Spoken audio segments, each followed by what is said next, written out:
All right, y'all, it's your girl Taz. And I just decided to just come on over to YouTube because I was already live on TikTok. And I got two restrictions on TikTok Live for going over this video. So I decided to start it back from the beginning and go over it and, give my reaction. Because, yeah, this is a lot. And I've been wanting to, like, listen to the entire podcast. So I said, you know what? Let me go ahead and do it live. I've already heard like maybe 20 minutes into this episode, so I know a little bit of what's going to be presented in the first like 20 minutes, but I have not listened to the interview in its entirety. So yeah, so I wanted to do it live, and like I said, I normally go live on TikTok, but yeah, based on the stuff that was mentioned in the first like 20 to 30 minutes of this video, I got two restrictions on TikTok. So I said, let me come on over to YouTube and we're going to start it from the beginning. Um, so when you listen to the playback, just know that, yeah, if you're from TikTok and you came over here, welcome, welcome, welcome, and you listening to the playback or whatever, welcome. Make sure, please subscribe and comment and all that good stuff.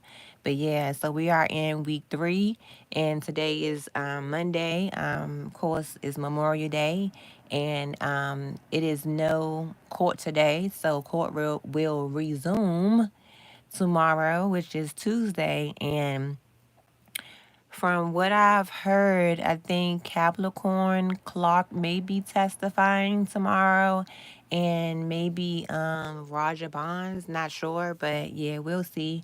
So we about to find out what this week 3 is going to be about soon. But without further ado, I'm gonna go ahead and I'm gonna get it started with this podcast. Like I said, it's the Aubrey Day.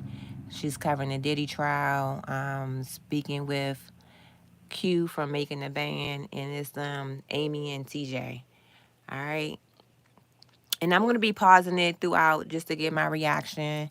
So yeah, so it is what it is. All right. All of this is for entertainment purposes and for commentary and all that. Y'all know all that good stuff. All right. 3-0 day covering the Diddy trial. Yes, we are talking all things Sean Diddy Combs while he is on trial here in Manhattan, facing 5 federal counts and facing life in prison. And we've been speaking with Aubrey because, of course, she was one of his proteges in her band, Danity Kane. She knows him well. She certainly has been offering her perspective. But with us today, first of all, we have, well, he's known as Q. His actual name is Quanell Mosley. He's an American singer. You may remember him from the band Day 26, also with Making the Band. So he and Aubrey go way back. Thank you all. How are you all doing? This is some heavy stuff. You're having to relive a lot of trauma. How are each of you doing? Aubrey, we'll start with you. Oh, just that introduction alone just gave me like stomach flips. You feel that? Yeah. Yeah. Yeah. It's heavy right now. I mean, it was a hell of a week. We've been talking to you for several days here. We've been hanging out with you here in New York. But Q, this is the first time we've gotten a chance to talk to you and get a reaction. Yeah. What is your first reaction after the first week of full testimonies in the books? Well, honestly, in my opinion, I think this case. Okay, so this interview happened after the first week of the testimony. So I think this was from the 22nd, if I'm not mistaken, this interview. So this was before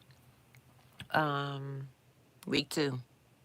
And we are going into week 3 now. Well, actually, we are in week 3. So yeah, but everything starts back up tomorrow. So, yeah. This case is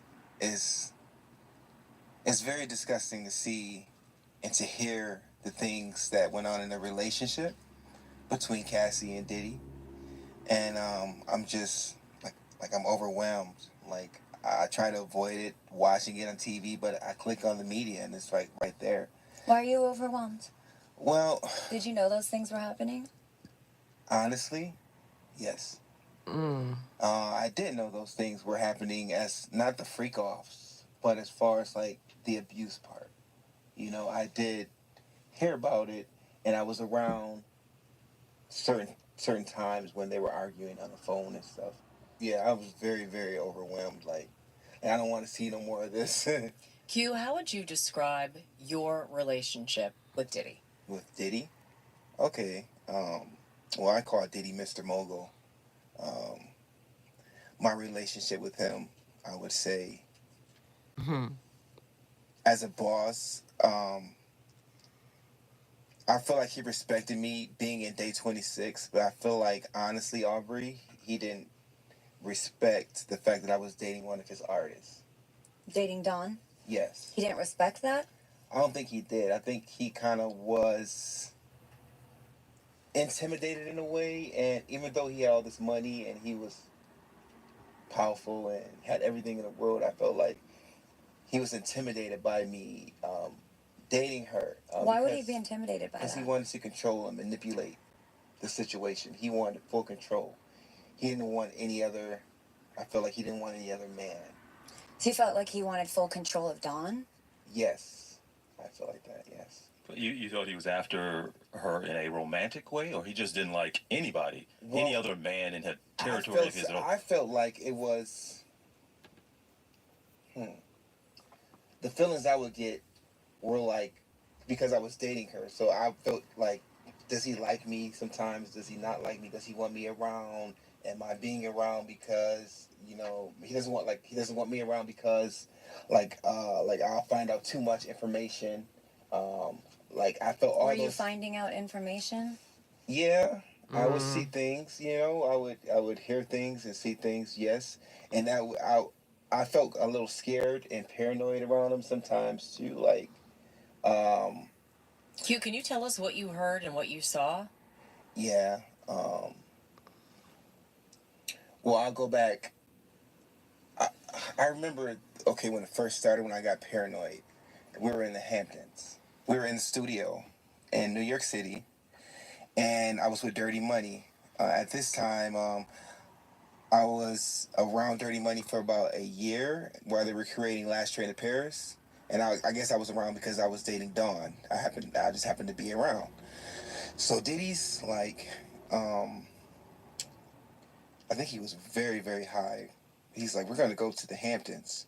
He was like, we're gonna go stay the night there, and you guys want to come. And it felt very weird because he's never. This energy just felt so weird. You know what I mean? It was friendly high. You know what I'm saying? Like a friendly invitation to something. He wasn't usually like that. No, he's never invited all of us to one of his houses.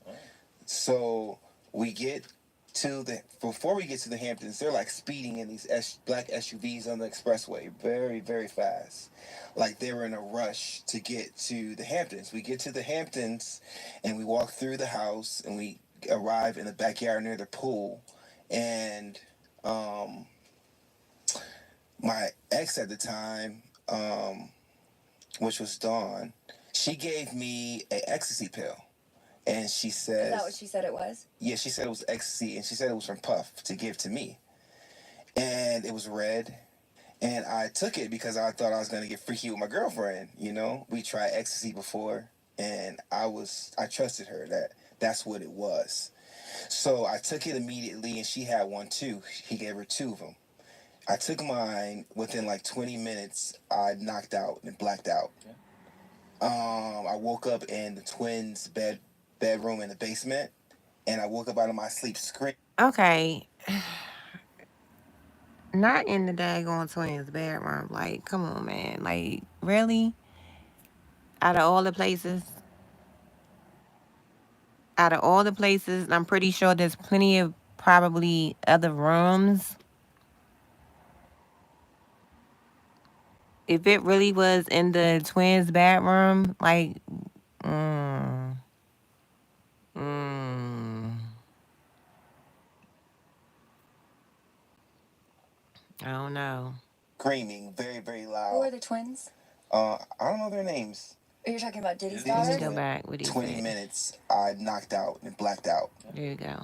I woke up in the twins' bedroom in the basement, and I woke up out of my sleep screaming very, very Who loud. are the twins? I don't know their names. Are you talking about Diddy's Diddy's daughters? twins. Yeah. Okay.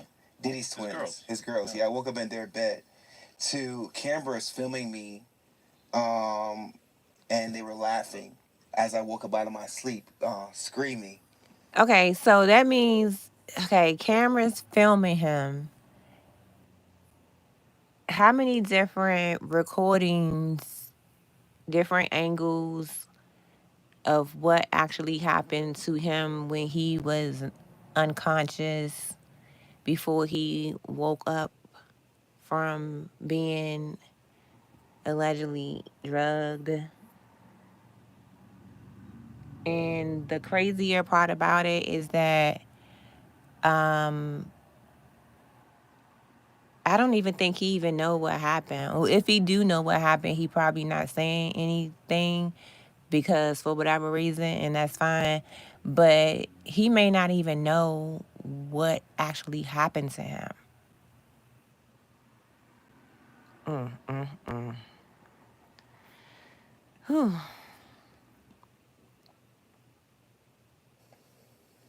And it felt like I'm not gonna cry. It's okay. Yeah, take your time. It's okay. It's understandable that you're reliving this and emotion comes with it. There's just no way around it. So it's It felt very sacrificial. That's what I meant when I said Mm-hmm. I felt like they were trying to hurt me, or Diddy was trying to maybe sacrifice me that night. I didn't say Mm. when I went on Vlad TV, I didn't say anything about finding a sacrificial email. Hold on. What he's discussing in regards to Vlad TV is that's one of the interviews that the boys did. He had to leave gaps within that interview, and they decided to fill those gaps. It's kind of what I've Yeah. experienced this past week. As you guys know, we started this out, and it was, we all have this intention to talk our way through to the end of this trial and hopefully see justice for whatever is proven and whatever the jury decides. Even you had situations that were just made up out of nowhere. So did I last week. Q's discussing one in which he couldn't say certain things because he's honoring a contract, and within that, people decided to fill in the blanks. Okay, what contract is that? Is that the non-disclosure contract? What contract is that? Hmm. Blanks. So he discussed an email. He had tears. People put it together that he's crying over an email and what it basically tried to suggest that he's not a man and he's boohooing over an email and so on and so forth. Boozy And said he- something crazy. I'm gonna stop you. Boozy You have said to explain how everybody so. is. Little Boozy is a rapper, and respectfully, I want to say to him like that's not. You shouldn't have said that I wanted to get effed by Diddy or that's possibly the reason why I'm crying. You know what I mean? That's messed up. You don't know me at all, Mr. Boozy, and you didn't hear the story that I just told. And if you would have heard that, maybe you would have had a different reaction. Mm-hmm. And to Chopper and to Stevie J, who also responded like So respectfully. basically, these are all people. They are all colleagues of Q's in the industry. Yeah, I just want to say respectfully to them, just like don't believe everything before you actually hear the truth because people edit things. And I don't have nothing bad to say about them at all. I just want them to just understand that, be respectful to everyone's trauma. Mm-hmm. You don't know when a person's still healing and going through the process of healing. Right. And you can add, you don't know if I'm still thinking like I want to hurt myself or I'm scared and thinking someone's gonna, all those mental thoughts. You don't know what I'm going through for you to say those main things to just add on to my mental health. Right. I know there's some details about the incident you described. Maybe you don't want to get into. And no, let's get into we're it. gonna, okay, we Let's- can. He said Can no. I go- He ready to talk. He said no. Let's get into it. Okay. Okay. I go with how I know you can be open about how it made you feel, right? So you're saying after this particular incident, you left there feeling. You called it sacrificial, but did you felt as if they were I going mean, to hurt me in my sleep because I woke up screaming. I woke up out of my sleep screaming. So what I mean by it felt like sacrificial, it felt like someone was trying to hurt me or take me out because I possibly couldn't have woke up out of my sleep that night. Do you know what happened to you? I woke up screaming like a girl to the top of my lungs on a high pitch. Well, did you have clothes on? I think I was in my shorts because I remember jumping into a swimming pool. But do you believe that some of what happened to you was recorded on one or many of these iPhones? Oh, yeah. I saw phones and lights. It wasn't a video camera. It was a phone camera light. So there are people who do know what happened to you, and there's a reason you believe why they're not telling you? Yes. You Protect all themselves. say it again, Mama? To protect themselves, Right. of course. That's what I feel. Yep. It seems like after talking to you, Aubrey, you all are in the same position, and this might be typical at this point, but you all were young folks in around this high-powered guy in this high-powered environment, and you all sitting here 20 years later. Do I have it right? Are in the Still same trying to boat figure still out. figure out what happened to you both. Yep. Without all of those pieces put together, you just spend every single hour of every single day. Like, could you imagine not knowing after so many years what possibly could have happened to you when you were unconscious and unwilling and could not consent, and years go down the line and you still don't know what happened to you like that? Yeah.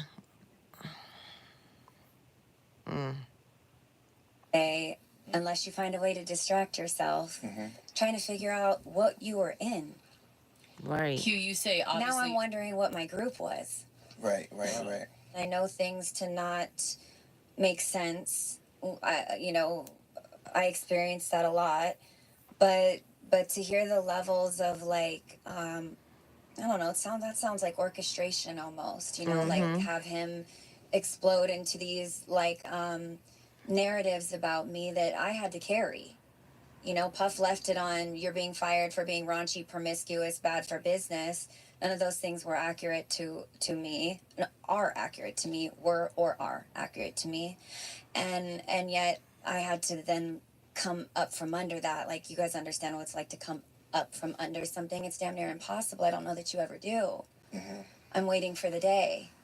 Yeah. I still can't. As of this week, even when we announced the podcast, it was, she's testifying, we love her, now she's doing a podcast and she's refusing to take the stand, as if I have any ability to take a stand, as if I can walk up to the court, jump on in the stand and say, hey everybody, Aubrey's here. I even see sites saying that I'm supporting Diddy. I know, like, I knew when Q was coming on, like, he really wanted to address what a specific outlet was, like, the narratives that they were pushing on him, because he couldn't open up and talk about his full story. And I know how frustrating that is, because it builds and builds and builds, and you start to feel like you're, like, sinking. Yeah. And the way that they twisted things. You know what I mean? The way that they twisted What things. is it like to watch it from your perspective as his mom? Okay, so as a mom, Hold on, wait, let us get a mic. just to relive things, watching my son come back from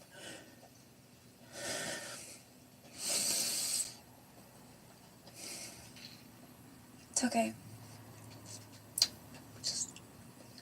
just watching my son come back from being around Dawn and them when this incident happened, and him coming home and we not understanding what happened. Here I have my son, young, 18, 19. Never seen him in this state before. And I'm like, what happened? He went away, he comes home, and he's locked in his room. He's talking crazy. I'm like, what is going on?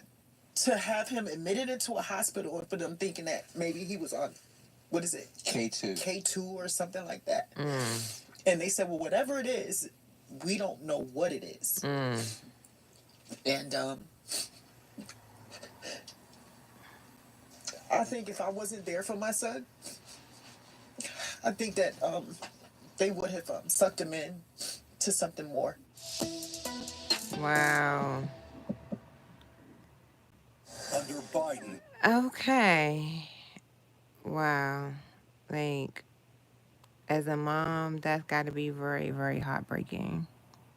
Americans' cost of living skyrocketed. Food. Let me see if I can fast forward that. Here we go. Nicole, can you describe your son before he started with this band, with Diddy, with this whole world? Who was he before? He was so energetic. He was so, I mean, he was fans' favorite. Everybody loved him. He aced the dancing, he vocals, all of that, you know, and then it just turned around like somebody did something that we just could not put our finger on. Where's your anger and level of blame that goes toward Sean Diddy Combs? Well, when it comes to Diddy, I think the fact that he orchestrated, he was part of the orchestration as far as like producing the pills or whatever, things like that. Aubrey, remember this. For me taking him to the hospital and stuff like that, we later found there were things that was found in him, in the system. It's in his medical. So it, like I said, this wasn't something that just, Right. you know what I mean? Something that's hereditary. You're saying like a substance was found in there, but in the But body? they couldn't determine exactly what it was, is what I'm saying. At the time, like I said, they thought it was K2. K2. But what I wanted to say was, with you guys, after my mental health, I was healing. I finally admitted in my records that I felt like Diddy was trying to, in my mental records, that I felt like Diddy was trying to hurt me or come get me. So, like, a couple of years later, not in the beginning, but as you read on my mental records, as I was admitted into the hospital, because it wasn't just once, it was numerous of times. Wow. Like, towards the middle, I started being honest, and it was like, I feel like Diddy is trying to come after me and hurt me. I started, like, speaking up. How many people? Okay, so wait a minute. So he was actually admitted multiple times into a mental hospital. Wow. Wow. People have stories like that. Not that, I mean, how would you okay? You all were 18, 19, you all.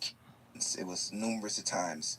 Like, towards the middle, I started being honest, and it was like, I feel like Diddy is trying to come after me and hurt me. I started, like, speaking up.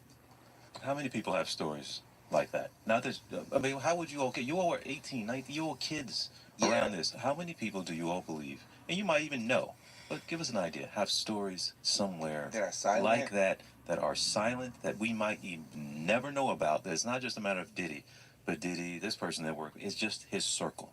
Huh? You think a lot of people have a story like yours? Yeah, I believe they do.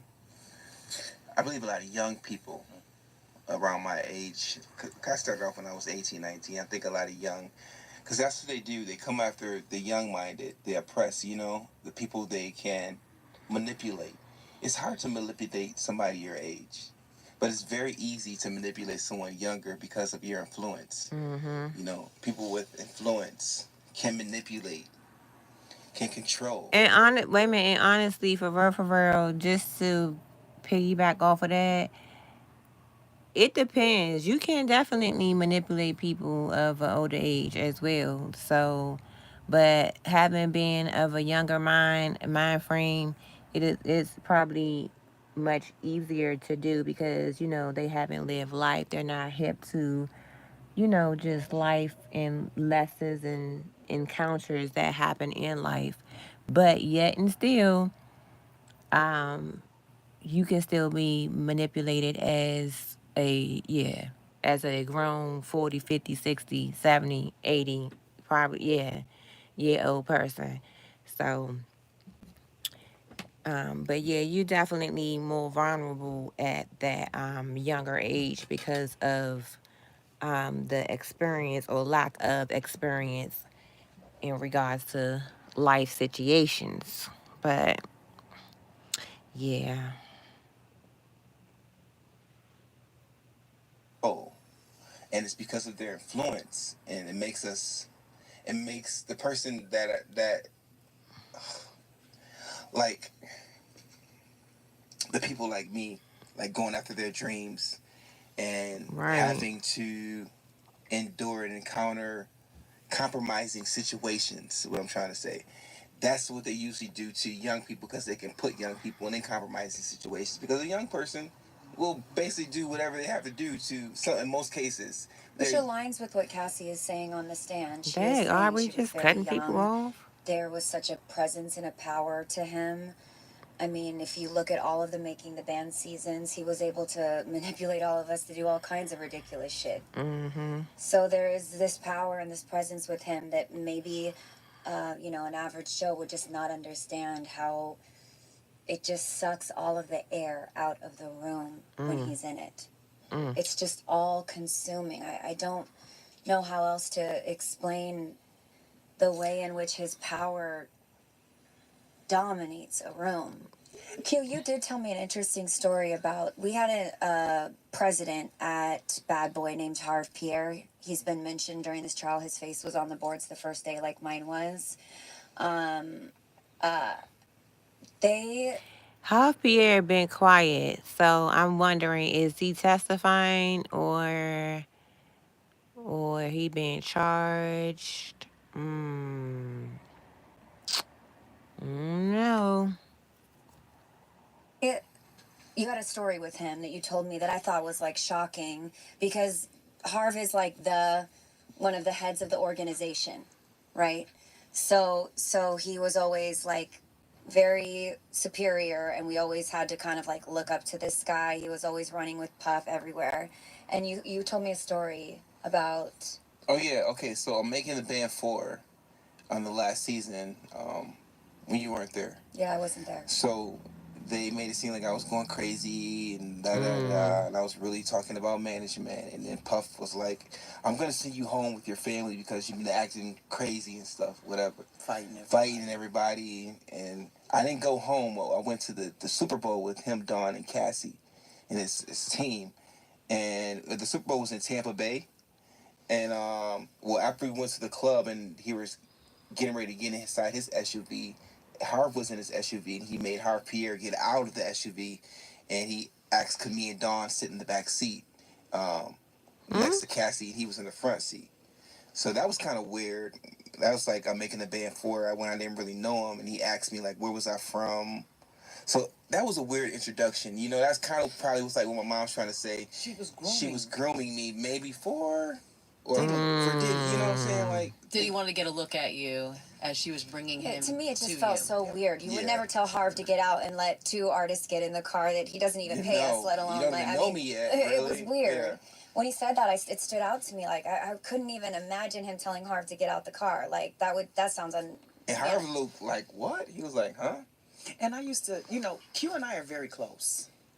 So, I think that being that Dawn knew that how close we were, I think that stopped a lot. I really, Wait a minute. So is he saying that Don was so-called allegedly grooming him for Diddy? Ooh. Is that what they saying? I think that they couldn't get him the way that they really wanted because I really inserted myself a lot. This is my only son. Right. So I mean we're still very close to this day. You know what I mean? But there's some things that, you take to the grave with you, just like hearing some of these things just a few minutes ago. Yeah, I told my band members he was that. young. I did to my He band was the members. They told me youngest. not to go into details. I went into details with you. Q, when you got into that car with Diddy and Dawn, what happened in that And car? Cassie. And Cassie. What And happened in that car? Cassie. What He was said, talked about? What and was said? Cassie. What was the mood like? Yeah, so when I got in the car with Diddy and Cassie in Tampa Bay, they seemed like they had a couple of drinks, but it wasn't nothing uncomfortable. Nobody crossed the line or anything. He was just asking questions. what were the questions? Cassie was very quiet. She was just sitting there like, and she seemed like she didn't want to go through with whatever he was getting ready to orchestrate. She seemed like she was uncomfortable. Like, no, I don't want to do this with Q and Don or whatever he was orchestrating. But he was asking questions like, where are you from? I think he asked me what was my name. you were in the band. He chose you in the band. He didn't know your Right. fucking name. He was high, I think. He was very high, I think. You know, he's always high on ecstasy. That's his main drug. I Mm. remember Dawn telling me, because, I used to have conversations That's with his her main. What too. else did he ask you? Sorry. That's all I could remember, That to be damn honest with Aubrey, you. act, But they used to girl, fake, like they were giving pills when they went to different occasions, keep cutting different people things, off. studio, stuff like that. And was telling me that how her, Q and Dawn, because remember, Dawn would come to our house and spend like days, like with Q and stuff like that.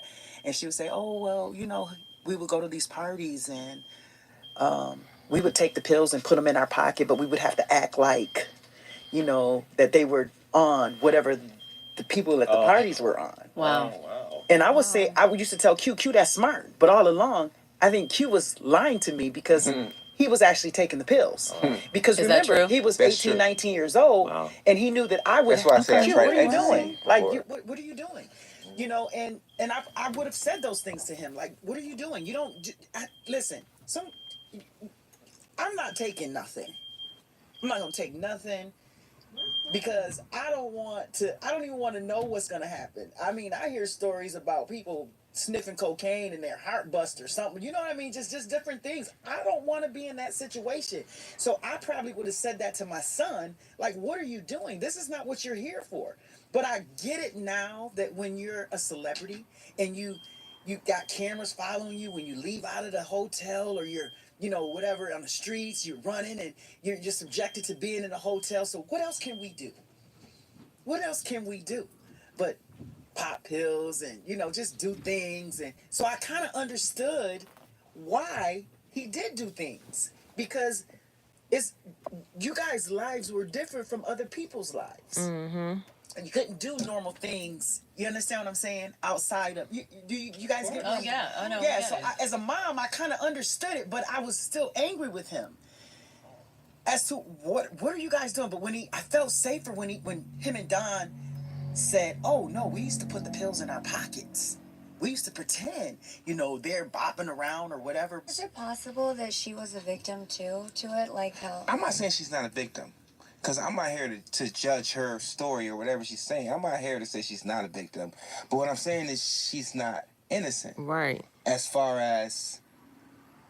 It's kind of what Cassie's kind of saying on the stand when they were cross-examining her. Like, well, there are some text messages that suggest that she wanted an even wilder freak off than the last time or whatever. When they read a lot of the text messages, there was some admission to at least some of them being, there being an awareness of some of them. It's hard when you get into this topic because when you groom people and they understand to express themselves and to get attention from you, they need to be sexual. You can write a sexual message, but really just mean I want to spend time with you. Right. So it's like, to me, when I was hearing it, See, my thing is, I think that, yeah, she probably, like I said, in regards to Cassie's situation, she probably was down with it in the beginning because she wanted to show him that she was down for it and she was with all that. You know what I mean? But it came a point in time where it got to be too much.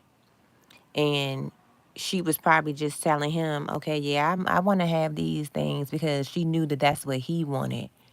That was making him happy. So in turn, she basically, you know, maybe went against her better judgment, morals and stuff, and went along with it until it became too much. And then she really like woke up and realized that this right here ain't right. I'm not his girlfriend. I am basically his little plaything to do that freaky stuff, the other outside freaky stuff. Okay, so but two things can be right at the same time. She can be a victim and she can also be a conspirator in this case. You know what I mean? So, and a lot of them that participated in this, they're not innocent. They're not 100% innocent, free from anything. But do I believe that they were a victim in some capacity, whether it was manipulation or blackmail, coercion, extortion? Whatever, do I believe that they were a victim? Yes. So, but that's just my thoughts. When I was hearing it, I just kept leaving that space in there where I know survivors live, which is just like you can't take those moments and turn them into this person wanted it all, because a lot of times those messages come from a place that you're trained to understand. It Mm-hmm. makes you most attractive to that person. Well, where is the line between being Exactly. a victim and being an accomplice? And that is that right there, Amy, is what I'm having a very hard time with all of this. That's why I wanted to, you know, do this.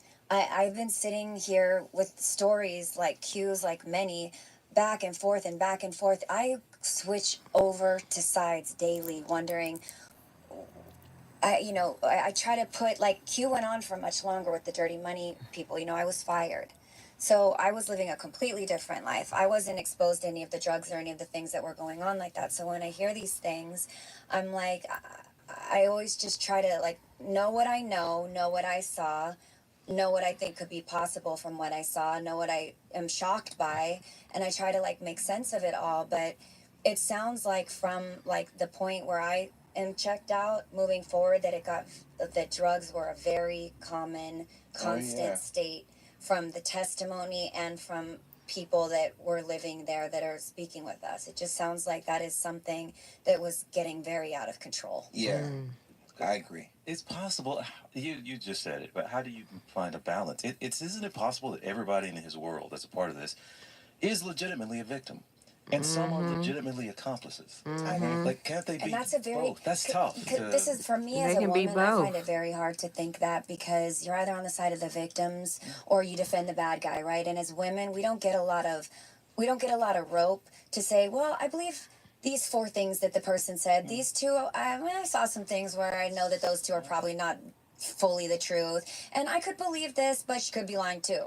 Like, I am never given the grace of being able to dissect anybody like that. I just have to make a blanket statement, because I feel, as a woman, especially in the celebrity world, you're either with women or you aren't, and we kind of have to be in these lanes, and it makes dissecting things a bit difficult. And also, because there are so many headlines and journalists being so irresponsible, you almost fear that the one thing you say that is a dissection gets carried off into the sunset when you dissected it properly. And then you're on this side or you're on that. I'm being told that I'm on sides that I haven't even dissected yet. I'm Right. scared to dissect.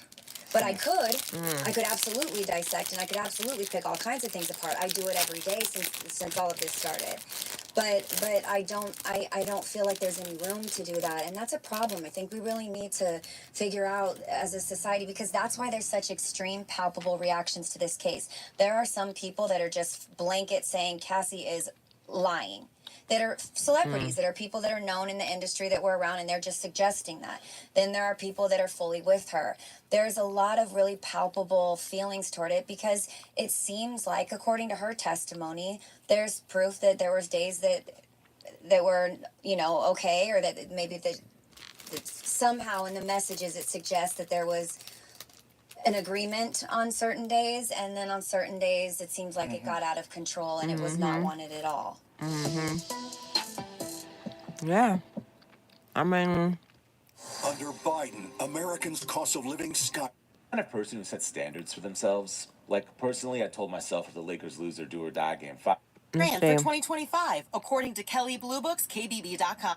Still not knowing your name. I never liked being told, oh, wow. Q, I'm curious because you Which did sounds see. like what Q's saying. I was like, you did see a lot more and were involved a lot more in that. What Meaningful Beauty is all about. We create products that make you feel confident in your skin. Okay. Trafficking. Now, I believe like trafficking. Heard and read of Cassie's testimony. Is she telling the truth? In my opinion, yes, I believe she's telling the truth, and they're talking about like this might not be trafficking. Now, I believe like trafficking is like when you force. There has to be force and coercion. Right. I believe because of his influence, he is forcing people to be under his control and under his rule, like a serpent, like a sorceress, a person. You know what I mean? I believe he is forcing We see force as such a action word, but when I think of it in the making the band context, I just did what he said. I don't feel like anyone was giving me an action, but when he said go run Central Park till somebody drops, that's just what we did. We just had to. We just knew you had to. That's what you had to do. Right. When I think of it now, there was force in that. There was coercion in that. That wasn't something I wanted to do. Like there were those elements there. But Right. when you're young, And and you because of want the way the we define dream. these words, it's very difficult to understand that force factor and to verbalize it clearly to people, because you're not looking at it like that when you're in that environment. It's just that environment is so far from anyone's healthy natural state that when you're in it, and like I said, when it's good, you feel like, oh my God, I'm living in this cool place that nobody understands. Right. And when Everybody wants fame. it's not even fame. I've seen fame at all levels. There's a lot of fame that's completely normal. This is something else. This was like they did.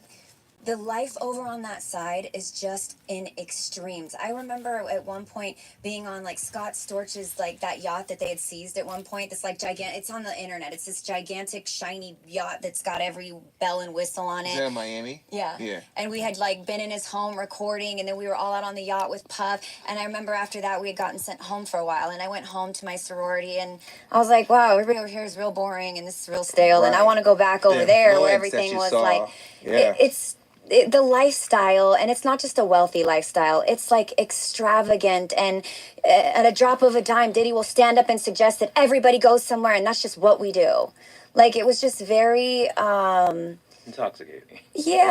without even being on drugs. Especially if you're young, you like, Right. I'll do anything to get my career. I didn't feel that way. Not anything, but the influence of someone that has the power to make your dreams make it come happen. true. Yeah. You're like, oh my gosh, whatever I have to do, like as far as like walking to get cheesecake, like the things you're giving examples of, or running 30 miles around the fucking. What I'm learning as I talk to more people is the degrees of that. Okay, Aubrey kind of pissed me off. She keep cutting everybody off. Like, okay, girl.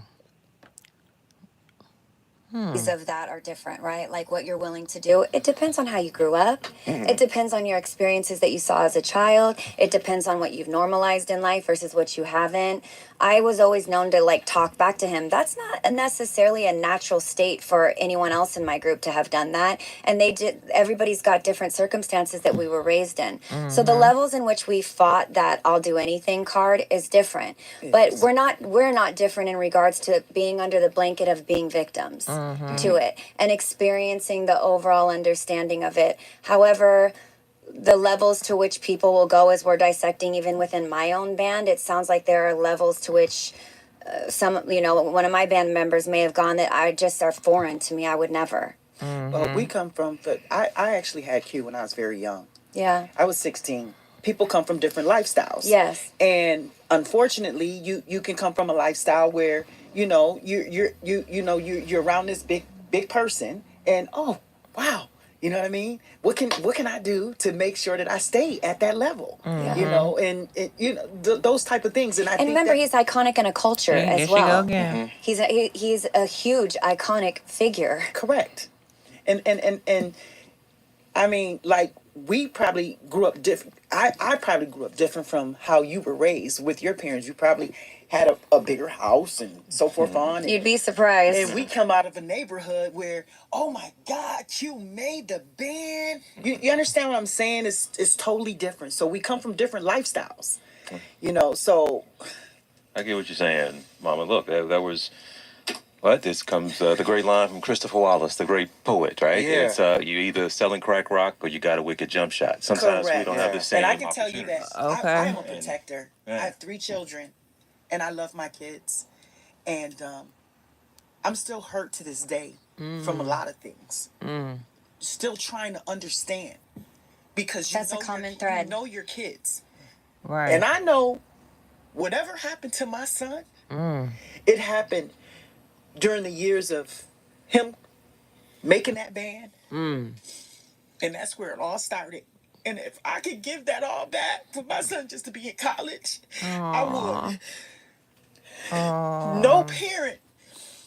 No parent should have to see their child go through anything such as what I've seen, Oh my whether if it's goodness. Cassie or Right. anybody else.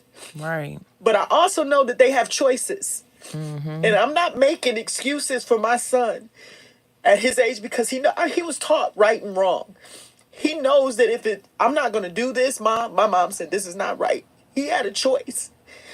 But when you love someone so hard and you put all your trust in them and you think, okay, I love this person so much that they're not going to hurt me, and they turn around and they do that, it's not right. Right. And God sees. It's not right.